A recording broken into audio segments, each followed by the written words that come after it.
With climate change intensifying and demand for lithium batteries expected to grow by around 27% per year between now and 2030, it is more important than ever that batteries are produced, used and disposed of sustainably.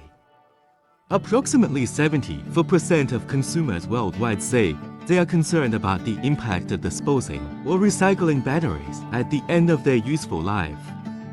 Although both lithium and lead-acid batteries are highly recyclable, with recycling rates exceeding 90%, the main problem faced by lead-acid batteries remains lead contamination during recycling and disposal.